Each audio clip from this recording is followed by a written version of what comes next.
Hello students, आज मैं pronoun के शेष भागों को पढ़ाऊंगा।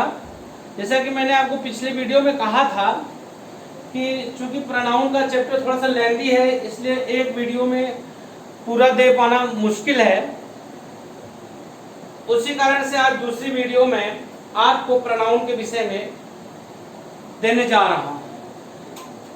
तो चलिए लेट्स स्टार्ट। आज एम्फैटिक प्रोनाउन। एम्फैटिक का ओरिजिन हुआ है एम्फेस। ये एम्फेस मीन्स क्या होता है? किसी बात को बहुत जोर देकर कहना। बहुत जोर देकर जब किसी बात को कहते हैं तो उसको बोलते हैं एम्फेसाइजिंग। तो ये जब आप किसी बात को जोर देते हैं तो एम्फैटिक प्रोनाउन के रूप में ये प्रोनाउन आता है। इसमें जैसा कि आप रिफ्लेक्सिव प्रोनाउन पढ़ चुके हैं, सेल्फ वाले प्रोनाउन आते हैं। सेल्फ जैसे my self, him self, her self, so and so. तो जब स्पीकर किसी बात को बहुत जोर देकर कहता है तो ये एम्फैटिक प्रोनाउन, सेल्फ वाले pronoun just after personal pronoun लिखे जाते हैं। या यूं कह लें कि सब्जेक्ट जो स्पीकर होता है या जो सब सेंटेंस का सब्जेक्ट होता है उसी के अकॉर्डिंग ये प्रोनाउन उसके साथ ही लिखी जाती है। जैसे मान लीजिए हमने लिखा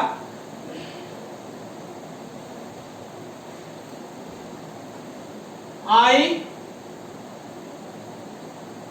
myself saw you in the ground। इसमें इसके डेफिनेशन में आप यूं बोल सकते हैं, self pronoun when used to state a sentence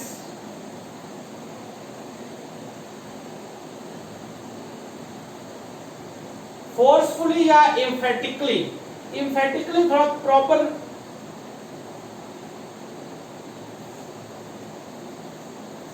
emphatically proper word होगा थोड़ा सा। तो ये हमने बताया कि ये पर्सनल प्रोनाउन या सेंटेंस के सब्जेक्ट के अकॉर्डिंग लिखा जाता है। सपोज दैट किसी का नाम हो गया, मान लीजिए नाउन हो गया रमेश, तो any noun is considered to be third person. So according to this third person you have to write third person pronoun with self, himself। Ramesh himself has composed this poem। तो इसमें इसे कहने का तरीका होता है Ramesh himself। It's like this sentence, I myself saw you in the ground। Ramesh himself has composed this poem. इसमें self वाले प्रोनाउन होते हैं जो कि किसी बात को बहुत जोर दे करके कहते हैं। आइए next pronoun, reciprocal pronoun. Reciprocal pronoun आप समझ लीजिए, बस दो वर्ड आते हैं रेसिप्रोकल प्रोनाउन में।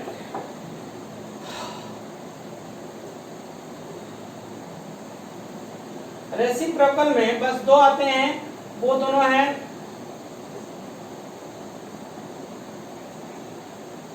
each other और one another। ये रेसिप्रोकल प्रोनाउन होते हैं। इनका यूज समझ लीजिए। each other का प्रयोग बस टू नाउन से टू प्रोनाउंस के लिए किया जाता है। जैसे राहुल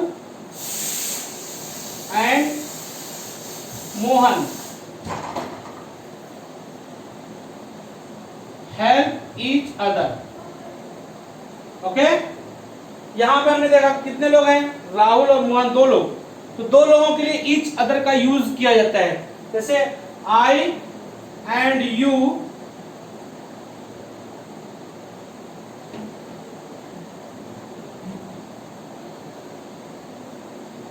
हेल्प ईच अदर। यहां भी देखा केवल दो लोग थे, आई और you, first person second person. तो इस कंडीशन में ईच अदर का यूज किया जाता है। वन अनदर का यूज कब किया जाता है? When there are more than two persons like this. One another का यूज जब दो से अधिक होते हैं। All the students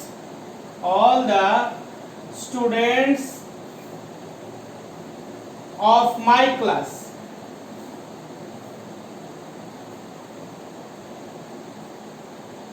help one another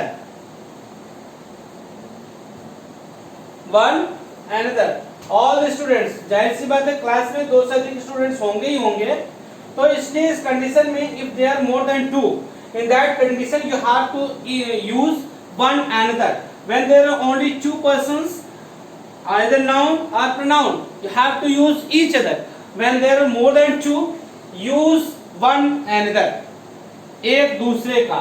just like हमारे क्लास के सारे स्टूडेंट एक दूसरे की मदद करते हैं। तो जब दो होते हैं, केवल दो, तो each other का यूज करते हैं। और दो से अधिक होते हैं तो one another का यूज करते हैं। अब पोसेसिव प्रोनाउन, ये थोड़ा क्रिटिकल होता है इसको डिसाइड कर पाना, क्योंकि पोसेसिव प्रोनाउन भी होता है और पोसेसिव एडजेक्टिव भी होता है, इसलिए थोड़ा सा क्रिटिकल होता है। लेकिन इस बारे में बहुत आपको कंफ्यूज होने की जरूरत नहीं है। वेरी क्लियर आपको मैं बता रहा हूं कि जो पोसेसिव केस मैंने पिछले वीडियो में बताया था आपको, लाइक आई का पोसेसिव केस माई होता है, माइन भी होता है, ही का हिज होता है, शी का हर होता है, हर्ष होता है, यू का योर होता है, योर्स होता है। तो जब ये पोसेसिव केस के बाद, जैसे I completed my work, you have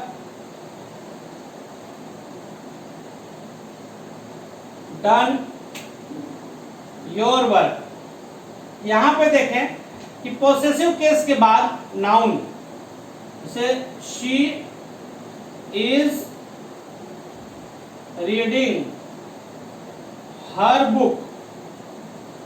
यहां पे हमने देखा कि ये पोसेसिव केस के बाद यहां भी नाउन, पोसेसिव केस के बाद यहां भी नाउन, पोसेसिव केस के यहां भी बाद यहां भी नाउन। तो in this condition it is adjective, ये पोसेसिव एडजेक्टिव होता है।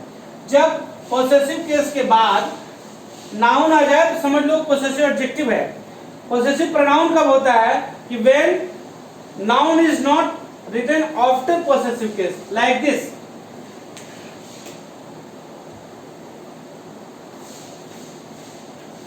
पोसेसिव केस का काम क्या होता है उसको समझिए। पोसेसिव प्रोनाउन का इट शोज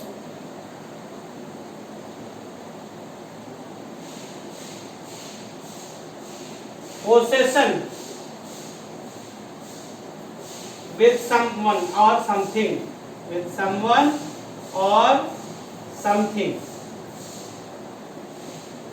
माने ये दिखाता है कि ये वस्तु किसकी है, ये किसका, ये किससे रिलेट करता है। जैसे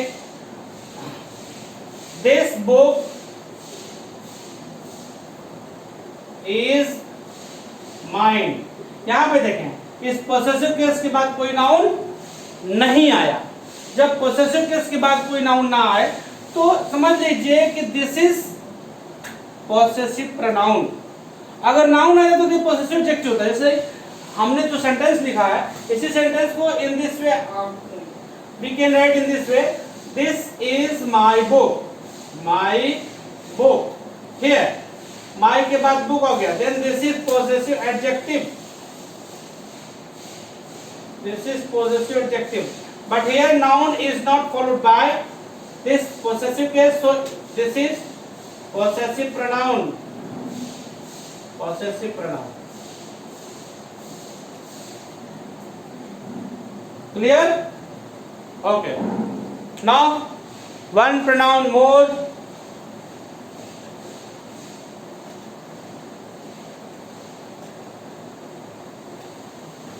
Indefinite pronoun.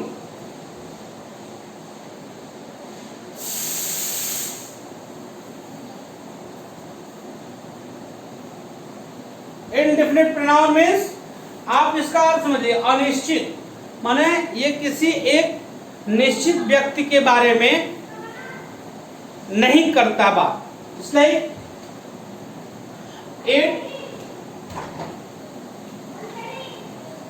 It states about an indefinite noun or subject. It's like one, someone,